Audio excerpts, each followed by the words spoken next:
ನಮಸ್ತೆ, ಒಂದು ಹೋಮ್ ಅಣ್ಣ ಹೇಳಿ. ಓಣ ಕಳಿಸ್ಕೊಟ್ಟಿದ್ದೀನಿ ಅಣ್ಣ. ಮಾಡಲ್ ಎಷ್ಟು ಗಾಡಿ? ಅಣ್ಣ 2001 ಮಾಡಲು ಅಣ್ಣ. ಓನರ್ ಎಷ್ಟಾಗಿದ್ದಾರೆ ಗಾಡಿಗೆ? ಅಣ್ಣ ಓನರ್ ಅಣ್ಣ 3ನೇ ಓನರ್ ಐತೆ ಅಣ್ಣ. 3 ಆಗಿದೆಯಾ? ಹ್ಞೂ ಡಾಕ್ಯುಮೆಂಟ್ಸ್ ರನ್ನಿಂಗ್ ಇದೆಯಾ? ಎಲ್ಲ ರನ್ನಿಂಗ್ ಐತೆ ಅಣ್ಣ. ಗಾಡಿ ರನ್ನಿಂಗ್ ಎಷ್ಟಾಗಿದೆ? ಗಾಡಿ ರೀಡಿಂಗ್ ಅಣ್ಣ 62,000 ಹೊಡೈತೆ ಅಣ್ಣ. 62,000 ಹೊಡೈತೆ. ಹ್ಞೂ ಅಣ್ಣ. ಟೈರ್ ಕಂಡೀಷನ್ ಟೈರ್ ಎಲ್ಲ ಚೆನ್ನಾಗಿವೆ ಅಣ್ಣ. ಎಷ್ಟು ಕೊಡ್ತದೆ ಮೈಲೇಜ್ ಗಾಡಿ? ಮೈಲೇಜು ಒಂದು 16-17 ಬರೀತೆ ಅಣ್ಣ. 5 ಸೀಟ್ರಾ 8 ಸೀಟ್ರಾ ಇದು? ಅಣ್ಣ 5 ಸೀಟ್ರ್ ಅಣ್ಣ. 5 ಸೀಟ್ರ್ ಗಾಡಿ. ಹ್ಞೂ ಅಣ್ಣ. ಪೆಟ್ರೋಲ್ ಒಂದಿನ ಗಾಡಿ? ಅಣ್ಣ ಪೆಟ್ರೋಲು ಒಂದು LPG ಐತೆ ಅಣ್ಣ. Petrol plus LPG. ಹ್ಞೂ ಅಣ್ಣ. ಅದೇ ಎಕ್ಸ್ಟ್ರಾ ಫಿಟ್ಟಿಂಗ್ ಏನು ಮಾಡಿಸಿರಲ್ಲ ಗಾಡಿಗೆ? ಎಕ್ಸ್ಟ್ರಾ ಫಿಟ್ಟಿಂಗ್ ಏನಿಲ್ಲ ಅಣ್ಣ. ಏನು ಮಾಡಿಸಿಲ್ಲ. ಹಾಂ.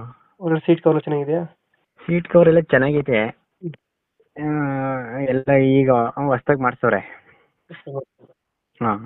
ಡೆಂಟು ಕ್ರಾಚಸ್ ಏನಿಲ್ಲ ಅಲ್ಲ ಗಾಡಿಯಲ್ಲಿ? ಗಾಡಿ ಎಲ್ಲ ಚೆನ್ನಾಗೈತೆ, ಡೆಂಟು ಕ್ರಾಸಸ್ ಏನಿಲ್ಲ. ಲೊಕೇಶನ್ ಎಲ್ಲಿ ಗಾಡಿ?